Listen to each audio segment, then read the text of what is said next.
Guys, तो कैसे हैं आप लोग। उम्मीद करता हूँ कि आप लोग मस्त होंगे और स्वस्थ होंगे। आज का हमारा टॉपिक है कॉन्स्टिपेशन।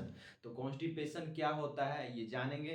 तो मैं बता दूं, अगर इसका सिंपल मीनिंग बोले कॉन्स्टिपेशन का, तो कॉन्स्टिपेशन का मतलब है हार्डनेस ऑफ स्टूल। स्टूल का हार्ड हो जाना, या किसी भी तरह का मतलब बॉबल वॉशिंग में प्रॉब्लम्स आए, या एक तरह से स्टूल पास करने में प्रॉब्लम हो, या स्टूल हार्डनेस हो जाए, तो उसको बोलते हैं स्टूल। अगर यही चीज स्टूल ज़्यादा वाटरी हो जाए, मतलब फ्रीक्वेंटली पास हो, तो उसको बोलते हैं डायरिया। तो कॉन्स्टिपेशन में होता है कि स्टूल मतलब कि एक तरह से सख्त हो जाता है और इसको पास करने में डिफिकल्टीज आती है। तो आइए देखते हैं। तो कॉन्स्टिपेशन रेफर्स टू स्टूल और फीसेस बिकम्स हार्डर, मतलब हमारा जो स्टूल है वो हार्ड हो जाएगा, मतलब उसके बाद मोर डिफिकल्ट टू पास, इससे ज्यादा हो सकता है कि हमें पास करने में, मतलब स्टूल पास करने में प्रॉब्लम्स आ सकती है। व्हेन बॉबल मूवमेंट्स बिकम्स डिफिकल्ट और लेस फ्रीक्वेंट, मतलब हमारा जो बॉबल्स मूवमेंट है उसमें डिफिकल्टीज आ सकती है, प्रॉब्लम आ सकता है, बॉबल वॉश करने में प्रॉब्लम्स आ सकती है। बहुत सारे कारण हो सकते हैं, मतलब कि इसके कारण वो मतलब कुछ जो साइन सिम्टम्स देखने को मिलेगा, जैसे कि अब मान लीजिए हेमोराइड्स होगा, उसमें अगर हम करते हैं तो थोड़ा सा रेक्टल इन्फेक्शन देखने को मिलेगा। तो इसके कारण उसके साथ साथ स्टूल पास करने के साथ उसमें ब्लड और सेल्स म्यूकस भी पाया जा सकता है। उसके बाद इसमें क्या होगा, लेस फ्रीक्वेंट, मतलब लेस अमाउंट में, और मतलब दिन में बहुत कम बार, मतलब कि जो हमारा टाइम है, मतलब जो स्टूल पास करने का जो टाइमिंग है उसमें चेंजेज आ सकता है। तो ये चीज देखने को मिलेगा। और इसका काउजेज क्या हो सकता है, तो काउजेज में बोल सकते हैं सबसे पहले डाइटरी।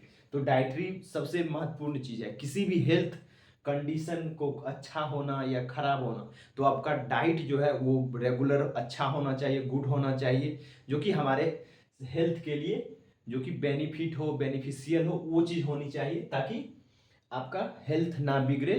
तो स्टार्ट करते हैं काउजेज। काउजेज में सबसे पहला हमारा है डाइटरी। डाइटरी में अब लो फाइबर इंटेक कीजिएगा तो कॉन्स्टिपेशन होगा ही। अब पेशेंट अगर लो इंटेक कर रहा है, मतलब हमारा जो पेशेंट्स है वो फाइबर्स मतलब का जो पोषण कर रहा है वो बहुत कम कर रहा है, तो उसके कारण हो सकता है। और लेस वाटर इंटेक हो सकता है। उसके बाद लेग्जेटिव फूड्स नहीं खाना भी हो सकता है, मतलब जो मान लीजिए कि फाइबर फूड्स में हमारा बहुत सारा वेजिटेबल्स आता है, ग्रीन लीव्स वेजिटेबल, तो ये सब जैसे ककम्बर हो गया, ये सब में फाइबर्स ज़्यादा पाए जाते हैं। तो ये सब अगर नहीं खाते हैं तो इसमें दिक्कत हो सकता है। कुछ लेगुमेंस है, तो ये सब ग्रेन्स है, तो ये सब नहीं खाते हैं, तो उसके कारण भी होता है। उसके बाद हमारे लाइफ स्टाइल, दूसरा है लाइफ स्टाइल।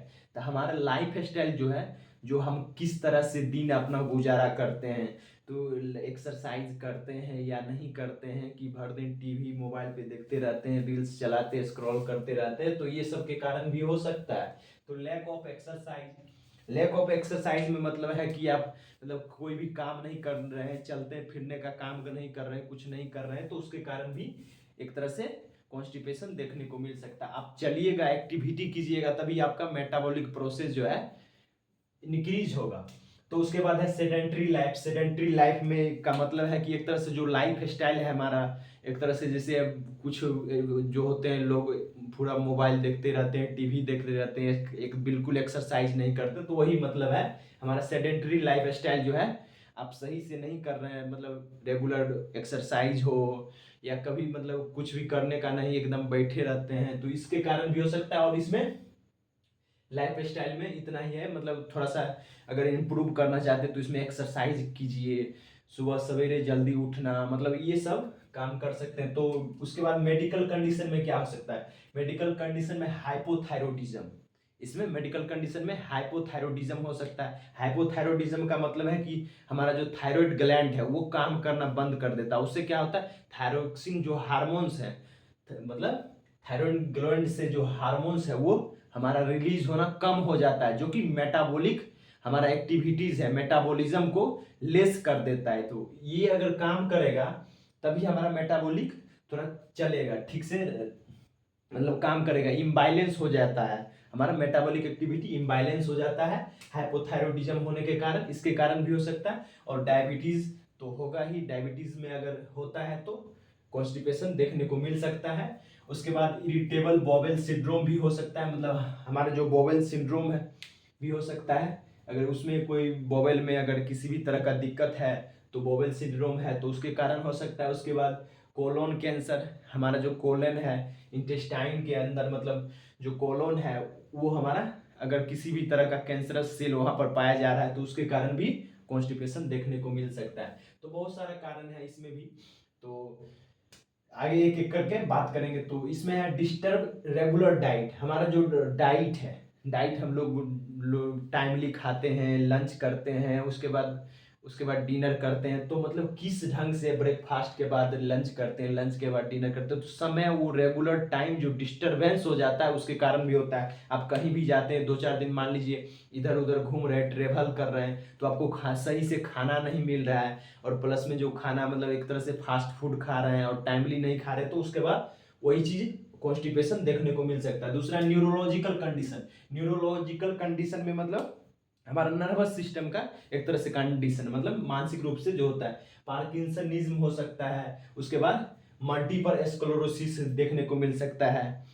पार्किंसनिज्म मतलब होता है कि एक तरह से हमारा जो एक्टिविटी है, वो मतलब कम हो जाता है हमारा, मतलब जो बेड पर सोए रहते हैं, चलने की क्षमता नहीं रहेगा, हाथ फैलता है, मतलब हाथ कांपता है, ट्रीमर्स देखने को मिलेगा। तो इस सब में पार्किंसन डिजीज में ये सब होता है, ताकि हाथ पैर कांपता है, मतलब उसको चलने की उसके पेशेंट के अंदर क्षमता नहीं रहती जो वो चल पाए।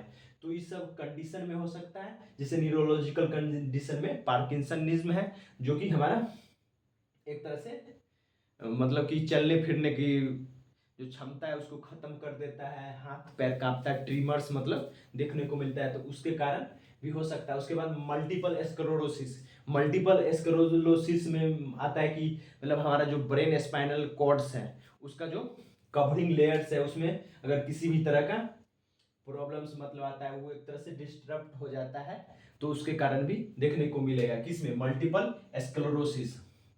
पार्किंसन भी समझ गए, इसमें कि फैटिग्यू हो जाता है, हाथ पैर कांपता है, तो ये सब हो सकता है।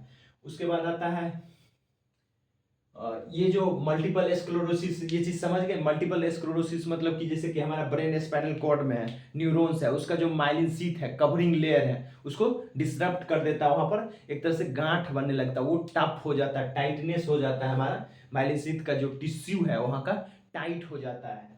इसे समझ गए, मल्टीपल स्क्लेरोसिस मतलब ब्रेन और स्पाइनल कॉर्ड के बीच में जो कवरिंग मतलब न्यूरॉन्स होता है, मतलब जो उसमें न्यूरॉन्स के कवरिंग में माइलिन शीथ जैसे पाया जाता है, तो माइलिन शीथ में अगर किसी भी तरह का टिश्यू हार्ड हो जाता है, टफ हो जाता है, तो उसके कारण भी होता है, तो मल्टीपल स्क्लेरोसिस मतलब होता है। तो इसी में आता है अर्थरोस्क्लेरोसिस, बहुत सारा आता है, लेकिन इसमें मल्टीपल स्क्लेरोसिस जो कि हमारा न्यूरोलॉजिकल कंडीशन है। तो ड्रग, ड्रग में क्या आ सकता है, एग्जाम्पल में नारकोटिक्स आ सकता है। उसके बाद हम लोग कैफीन लेते हैं ज़्यादा, मतलब चाय कॉफ़ी ज़्यादा पीते, तो इसके कारण भी हो सकता है। नारकोटिक्स मतलब इसमें जैसे कि नशीली पदार्थ जैसे गांजा, भांग, सिगरेट, ये सब हो सकता है। उसके बाद एंटी डिप्रेजेंट्स, एंटी डिप्रेजेंट्स मतलब किसी भी डिप्रेशन एंजाइटी का जो होता है हमारा मेडिसिन, वो लेते हैं। एंटी डिप्रेजेंट्स मतलब हमारे डिप्रेशन या एंजाइटी में किसी भी तरह का दवा लेते हैं तो वो एंटी डिप्रेजेंट्स होता है। आयरन पिल्स मतलब जो हम आयरन का टेबलेट या आयरन का गोली लेते हैं तो उसके कारण भी ज़्यादातर एक्सेसिव अमाउंट में लेते हैं तो वो हो सकता है। उसके बाद पेन किलर्स मतलब ओपॉइड्स, पेन किलर मतलब हमारा जो पेन के समय ज़्यादा अगर पेन हो रहा है तो ज़्यादा पेन किलर अगर लेते हैं तो उसके कारण भी कॉन्स्टिपेशन देखने को मिलेगा। दूसरा एंटासिड्स, अब उसके बाद एंटासिड्स मतलब होता है कि जैसे कि हमारा जो स्टोमक में हमारा डाइजेशन नहीं हो पाता है, इनडाइजेशन को मतलब एक तरह से इनडाइजेशन से इंप्रूव करने के लिए एंटासिड्स देते हैं। एंटासिड्स का मतलब है कि जैसे कि हमारा जो मतलब कि जो हमारा इंजाइम है, एसिड्स है हमारा डाइजेशन को इंप्रूव करने के लिए, तो एंटासिड्स जो है डाइजेशन को इंप्रूव करता है। तो वो क्या करता है, मतलब कि एसिड्स को बनाता है, जो हमारा एसिड्स एंजाइम्स है उसको बनाने का काम करता है एंटासिड्स। तो उसी में होता है कि ज्यादातर अगर एंटासिड्स ले रहे हैं तो उसके कारण भी हमारा हो सकता है। तो उसके बाद क्लिनिकल मैनिफेस्टेशन। क्लिनिकल मैनिफेस्टेशन का मतलब होता है साइन सिम्टम। क्लिनिकल मैनिफेस्टेशन का मतलब होता है साइन एंड सिम्टम्स। ये चीज समझ गए, काउज समझ गए, काउज मतलब कारण, ये सब कारण थे, dietary, lifestyle, medical condition, disturb regular diet और ड्रग्स, नारकोटिक्स, ये सब मतलब हो सकता है। तो क्लिनिकल मैनिफेस्टो। अब साइन सिम्टम क्या, कॉन्स्टिपेशन हुआ तो अब साइन सिम्टम क्या देखने को मिल सकता है, तो हार्ड और ड्राई स्टूल। सबसे कंडीशन ये है हमारा कॉन्स्टिपेशन का मतलब हार्ड और ड्राई स्टूल। तो इसमें क्या हो सकता है, हार्ड और ड्राई स्टूल हो सकता है, एब्डोमेन पेन हो सकता है, उसके बाद सेंस इनकम्प्लीट बॉबल मोमेंट, मतलब हम जो जैसे कि बॉबल वॉश किए, मतलब कि स्टूल मतलब एक तरह से पास करने के लिए मतलब गए, लेकिन हम मतलब फील आता है, सेंस होता है पेशेंट को कि हुआ नहीं है, मतलब पास नहीं हुआ, मतलब हो जाता है लेकिन क्लियरली उसको मतलब होता है, फील होता है कि नहीं हुआ, मतलब ऐसा कुछ लगता है, तो वही सेंस इनकम्प्लीट, इनकम्प्लीट बॉबल वॉश उसको लगता है। उसके बाद इसके कारण मोमेटिंग भी हो सकता है, मतलब इसमें साइन सिम्टम देखने को मिल सकता है, मोमेटिंग हो सकता है, एब्डोमेन फुलनेस, मतलब एब्डोमेन कुछ ना खाए फिर भी लगेगा कि भरा हुआ है, मतलब गैस की तरह बन जाएगा, उसमें लगेगा कि मतलब भरा हुआ है, खाना नहीं भी खाए तो इस तरह से फुलनेस, टाइटनेस, हमारा एब्डोमेन टाइट थोड़ा लगेगा, ये सब हमारा साइन सिम्टम देखने को मिल सकता है किस चीज में, कॉन्स्टिपेशन मतलब दस्त में। उसके बाद डायग्नोस्टिक इवोल्यूशन। अब इसमें डायग्नोस्टिक इवोल्यूशन क्या कर सकते हैं, क्या जांच पड़ताल कर सकते हैं, देखिए तो हिस्ट्री टेकिंग करेंगे। सबसे पहले हिस्ट्री टेकिंग में मतलब कि क्या वो लिया नहीं लिया, क्या खाया क्या पिया, इसे पिछले जो पिछला जो पेशेंट आया उसके बाद उससे पहले क्या हुआ था उसके साथ, ये चीज को जानने के लिए हिस्ट्री टेकिंग करते हैं। तो हिस्ट्री टेकिंग में मतलब होता है कि एक तरह से जो हमारा पिछला जो कंडीशन है उसमें क्या पेशेंट किस तरह से रह रहा है, कि वो लाइफ स्टाइल उसका क्या है क्या नहीं, तो ये सब जानने के लिए उसका पिछला जो है वो हिस्ट्री जानते हैं। तो ऑनसेट, ऑनसेट का मतलब है कि दिन में, अब ऑनसेट का बात हो रहा है तो कॉन्स्टिपेशन का बात हो रहा है, तो कॉन्स्टिपेशन ही तो मतलब कॉन्स्टिपेशन का मतलब है किस ढंग से हो रहा है पास आउट, मतलब एक तरह से होता है कि जैसे एक तरह से मान लीजिए तो ऑनसेट मतलब दिन में मतलब किस ढंग से हो रहा है कॉन्स्टिपेशन, मतलब कि एक तरह से मतलब स्टूल के बारे में बात करेंगे, दिन मतलब उसका क्या टाइमिंग है इस चीज के बारे में और किस ढंग से हो रहा है, फ्रीक्वेंसी ऑफ स्टूल, स्टूल का फ्रीक्वेंसी जानेंगे, ये चीज जानेंगे कितना हो रहा है, तो पेशेंट से ये सब पूछने का चीज है, हिस्ट्री कलेक्शन करेंगे। तो स्टूल कंसिस्टेंसी मतलब हार्ड है कि ड्राई है, मतलब ये सब हार्ड स्टूल है या ड्राई है, कैसा ऑर्डर है, मतलब ये सब चीज देखेंगे। तो डाइटरी हिस्ट्री ले सकते हैं, डाइटरी हिस्ट्री में क्या चीज़ खा रहा है वो, मतलब ज़्यादा फास्ट फूड खा रहा है या जंक फूड वैसा खा रहा है, मतलब ये सब, मतलब वाटर इनटेक कर रहा है या नहीं कर रहा है, फाइबर फूड इनटेक कर रहा है कि नहीं कर रहा है, ये सब डाइटरी में क्या खाना पीना खान पान है उसका, वो चीज़ देखेंगे।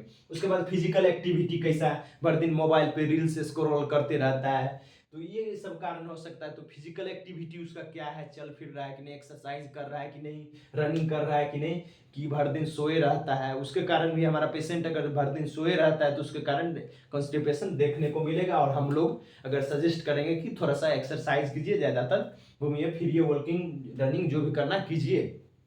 तो उसके बाद ड्रग हिस्ट्री, ड्रग हिस्ट्री में हम लोग लेंगे वो कौन सा ड्रग्स लेगा, जैसे कि हम लोग यहाँ पर देखे थे पेन किलर लेगा, एंटासिड्स ज्यादा लेगा, आयरन पिल्स लेगा, एंटी डिप्रेसेंट्स लेगा, एंटी डिप्रेसेंट मतलब डिप्रेशन का गोटी, या नार्कोटिक्स लेगा मतलब नशेड़ी पदार्थ, या पेन किलर्स लेगा, या ओपोइड्स लेगा, जो मतलब पेन किलर मतलब ओपोइड से होता है, उसके बाद एंटी एसिड्स लेगा। तो ये सब के कारण मतलब ड्रग हिस्ट्री लेंगे, पिछले में कुछ ज्यादा ले भी रहा है, मतलब डिप्रेशन में एंजाइटी में है तो उसके लिए जो हमारा एंटी डिप्रेसिव डिप्रेसेंट्स है वो भी ले रहा है, मतलब ऐसा कुछ, या पेन किलर ज्यादा ले रहा है तो इसके कारण होता है, तो ये चीज ड्रग में ही के हिस्ट्री में लेंगे, पूछेंगे कि तू क्या क्या ले रहा है। उसके बाद past medical history, past medical history मतलब कि हमारा जो पिछला हिस्ट्री है, हमारा जो पिछला हिस्ट्री है, कोई भी डिजीज भी काउज उसको कर, जैसे कि हाइपोथायरॉयडिज्म भी हुआ है, या किसी भी तरह का डायबिटीज हुआ है, तो ये सब के कारण में पास्ट हिस्ट्री मेडिकल हिस्ट्री हम लोग लेंगे, पिछला जो भी है वो लेंगे। उसके बाद फिजिकल एग्जामिनेशन, फिजिकल एग्जामिनेशन में एक तरह से जो हमारे शरीर पर फिजिकल एग्जामिनेशन होगा, जैसे जनरल एग्जामिनेशन में साइन सिम्टम के हिसाब से ले सकते हैं, साइन ऑफ एनीमिया देखने को मिल सकता है, मतलब कि क्या है उसके एनीमिया, उसके बाद जैसे हाइपोथायरॉयडिज्म भी है, डिहाइड्रेटेड भी है, मतलब वाटर लॉस भी है शरीर से, ये सब चेकअप करेंगे। उसके बाद एब्डोमिनल एग्जामिनेशन करेंगे, जो है एब्डोमिनल का मतलब एक्सरे वगैरह करवा सकते हैं। उसके बाद रेक्टल एग्जामिनेशन करेंगे। तो ये सब अगर बहुत सारा कंडीशन खराब हो जाता है तो बॉवेल वॉश हम लोग करवाते हैं, मतलब कि एक तरह से जो हमारा क्लिनिकल मैनेजमेंट है वो चीज़ प्रिस्क्राइब करता है बॉवेल वॉश के लिए भी, ज़्यादा अगर कॉन्स्टिपेशन सीवियर हो तो रेक्टल एग्जामिनेशन हो गया। उसके बाद हमारा लेबोरेटरी इन्वेस्टिगेशन में हम लोग क्या देखेंगे, देखिए सीबीसी करेंगे, मतलब सीबीसी इसलिए करेंगे एनीमिया कंडीशन भी है या किसी भी तरह का इन्फेक्शन ही है, मतलब कंप्लीट ब्लड टेस्ट जो है कि हमारा। उसके बाद जैसे कि थायराइड फंक्शन टेस्ट, मतलब थायराइड का फंक्शन, जैसे कि आप लोग देखे थे हाइपोथायराइडिज्म अगर होगा तो उसके कारण भी हो सकता है, तो इसलिए थायराइड फंक्शन टेस्ट देखेंगे, मतलब टीएफटी कर सकते हैं। उसके बाद जैसे हाइपोथायराइडिज्म के देखने के लिए, उसके बाद ब्लड ग्लूकोज चेक करेंगे, डायबिटीज के कारण में भी हो सकता है तो डायबिटीज को जानने के लिए भी देखें। उसके बाद इलेक्ट्रोलाइट्स टेस्ट करेंगे, कैल्शियम का कमी हो गया या पोटासियम का इम्बैलेंस है, ऐसा कुछ देखने को मतलब कि एक तरह से मिल सकता है, तो ये सब का चेकअप करेंगे। उसके बाद imaging and special test, imaging मतलब एक तरह से देखने का, और एक तरह से स्पेशल टेस्ट जो हमारा होता है उस चीज के बारे में, तो एब्डोमिनल एक्सरे करवा सकते हैं। उसके बाद बेरेमिया एनीमियम मतलब बेरेमियम एनीमिया करवा सकते हैं, जैसे कि स्ट्रक्चर एबनॉर्मलिटीज देखने के लिए। उसके बाद कोलोनोस्कोपी कर सकते हैं, सिग्मोइडोस्कोपी कर सकते हैं, ये सब कर सकते हैं। ये हमारा जो हमारा इंटेस्टाइन का पार्ट है उसी को कोलोनोस्कोपी, मतलब उसके अंदर में मतलब कैमरा लगा के, मतलब रेक्टल के थ्रू मतलब किया जाएगा, तो कोलोनोस्कोपी और सिग्मोइडोस्कोपी कर सकते हैं। उसके बाद हमारा आता है मैनेजमेंट मेडिकेशन। अब हम मैनेजमेंट और मेडिकेशन मतलब देख लेते हैं। हम मैनेजमेंट ये सब तो हो गया, ये सब मतलब कारण हम लोग पढ़ लिए थे, काउज इसके कारण मतलब हो रहा था, इस कारण हो सकता है, मतलब संभावना है या हुआ होगा ये चीज। उसके बाद यहाँ क्लिनिकल मैनिफेस्टेशन में देखे थे, मतलब कि क्लिनिकल मैनिफेस्टेशन में मतलब साइन सिम्टम क्या देखने को मिल सकता है, कॉन्स्टिपेशन में क्या देखने को मिले। उसके बाद डायग्नोस्टिक इवोल्यूशन हम लोग क्या क्या कर सकते हैं, एक तरह से हम नर्स हैं तो हम लोग क्या कर सकते हैं, हम लोग किसी भी क्लिनिकल फील्ड या मेडिकल फील्ड से हैं तो हम लोग उस पर क्या मतलब जांच पड़ताल कर सकते हैं, डायग्नोस्टिक में क्या कर सकते हैं, तो हमारा एक मेडिकल स्टाफ के लिए क्या रोल रहेगा ये चीज दिखाता है, इसमें क्या क्या हम लोग करवा सकते हैं। अब इसमें देखेंगे मैनेजमेंट, ये सब तो देख लिए, पता लगा लिए पेशेंट का क्या है नहीं है पता लगा लिए। अब मैनेजमेंट देखेंगे, मैनेजमेंट में एक तरह से होता है नॉन फार्माकोलॉजिकल मैनेजमेंट और एक होता है फार्माकोलॉजिकल मैनेजमेंट। फार्माकोलॉजिकल मैनेजमेंट यहाँ देखेंगे, जैसे नॉन फार्माकोलॉजिकल मैनेजमेंट में क्या देखेंगे करेंगे। देखिए नॉन फार्माकोलॉजिकल में सबसे पहला देखिए हमारा डाइटरी में हो सकता है कि लो फाइबर इनटेक कर रहा था पेशेंट, उसके कारण हो रहा था, तो इसको फाइबर इनटेक बढ़ा देंगे, मतलब पेशेंट को प्रिस्क्राइब करेंगे कि फाइबर फूड मतलब जो जिसमें हाई फाइबर फूड है उसको लीजिए। उसके बाद लेस वाटर इनटेक कर रहा था तो बोलेंगे 2-4 ग्लास वाटर जो है ज़्यादा मतलब इनटेक कीजिए लीजिए। उसके बाद लैक ऑफ एक्सरसाइज कर रहा था तो उसको कहेंगे कि एक्सरसाइज एक्टिविटी थोड़ा बढ़ाइए। सेडेंटरी लाइफ जो टीवी देख रहे थे रील्स देख रहे थे छोड़ के थोड़ा मेडिटेशन कीजिए, घूमिए फिरिए, ये सब काम कीजिए। उसके बाद मेडिकल कंडीशन में हाइपोथायराइडिज्म हो रहा था, इसका इलाज दूसरे ढंग से हुआ। तो उसके बाद जैसे कि हमारा ड्रग्स ज़्यादा अगर ले रहे थे, एंटीप्रीजेंट्स ले रहे थे, नारकोटिक्स ले रहे हैं, कुछ लोग गांजा भांग ये सब नशीली पदार्थ खा रहे हैं तो उससे मना करेंगे। आयरन पिल्स ज़्यादा ले रहे हैं तो उसके कारण उसको रोकेंगे। पेन किलर्स, एंटासिड्स ये सब जो मेडिसिन ले रहे थे उसको बंद करेंगे, मतलब लेने अगर किसी भी पहले वो डिजीज से सफ़र कर रहे हैं तो उनको मतलब बोलेंगे थोड़ा सा एक्सेसिव मत लीजिए, ज़्यादा मत लीजिए। यहाँ पर जो हमारा कॉन्स्टिपेशन काउज कर रहा है तो कॉन्स्टिपेशन को थोड़ा सा देखिए, उधर जो ले रहे हैं तो लीजिए लेकिन थोड़ा कम लीजिए, वो सब चीज़ देखेंगे। तो वो एक मैनेजमेंट हो जाता है। नर्सिंग मैनेजमेंट में भी ये सब लिख सकते हैं। आपको अगर नर्सिंग मैनेजमेंट ये चीज़ का लिखने को दे सकता है तो ये सब आप खुद बना के ले सकते हैं। नर्सिंग मैनेजमेंट दिया था, हाँ फिजिकल एग्जामिनेशन करेंगे, हिस्ट्री टेकिंग करेंगे, ये सब आता है हमारा नर्सिंग मैनेजमेंट में भी और डायग्नोस्टिक इवोल्यूशन में भी आता है। तो ये सब नर्सिंग मैनेजमेंट में भी जो हमारा हिस्ट्री टेकिंग फिजिकल एग्जामिनेशन है तो लिख सकते हैं एग्जाम में अगर आ जाए तो। उसके बाद मैनेजमेंट मेडिकेशन में आप लोग देख सकते हैं सबसे मेडिकेशन में बल्क फॉर्मिंग लैक्सेटिव, मतलब बल्क फॉर्मिंग लैक्सेटिव जो कि हमारा स्टूल को मतलब जैसे कि एक तरह से पास करने में जो हमारा बनाने में जो मतलब एक तरह से वाटरी बना देगा, थोड़ा सा लिक्विड बना देगा, थोड़ा सा नॉर्मल हो जाएगा, वो पास होने में आसानी हो। तो इसमें ले सकते हैं साइलम, ले सकते हैं कैल्शियम पॉलीकार्बोफिल, ले सकते हैं मिथाइल सेलुलोज, ले सकते हैं। उसके बाद ऑस्मोटिक लैक्सेटिव। ऑस्मोटिक लैक्सेटिव्स होता है कि मतलब कि हमारा जो इंटेस्टाइन है उसमें क्या करेगा, थोड़ा सा प्रेशर कर देता है, पेरिस्टाल्टिस मूवमेंट को बढ़ा देता है। तो उसमें एक तरह से मतलब कि एक समझिए तो हमारा जो ऑस्मोटिक लैक्सेटिव्स है वो क्या करेगा, थोड़ा सा इंटेस्टाइन जो हमारा है, इंटेस्टाइन है जो कोलोन है, मतलब कि उसे थोड़ा सा वाटर जो एब्जॉर्ब ज्यादा कर लेगा, एब्जॉर्ब कर लेगा, और स्टूल को एक तरह से लिक्विड में बदल देगा, हार्डनेस उसका घटा देगा, स्टूल के हार्डनेस को घटा देगा। तो ये चीज है कि और स्टूल थोड़ा सा नॉर्मल हो जाएगा, तो वो आसानी हो सकता है। तो ऑस्मोटिक लैक्सेटिव्स देंगे जो कि हमारे स्टूल को थोड़ा सा हार्डनेस को घटा दे, डिक्रीज कर दे। उसके बाद इसमें एग्जांपल में ऑस्मोटिक लैक्सेटिव्स में क्या आ जाएगा, मैग्नीशियम हाइड्रोक्साइड आ जाएगा, मैग्नीशियम सिट्रेट आ जाएगा, ये चीज आ जाएगा। उसके बाद स्टिमुलेंट लैक्सेटिव्स है, स्टिमुलेट लैक्सेटिव आप देंगे। स्टिमुलेट क्या करेगा, उसको थोड़ा सा स्टिमुलेशन को बढ़ा देगा।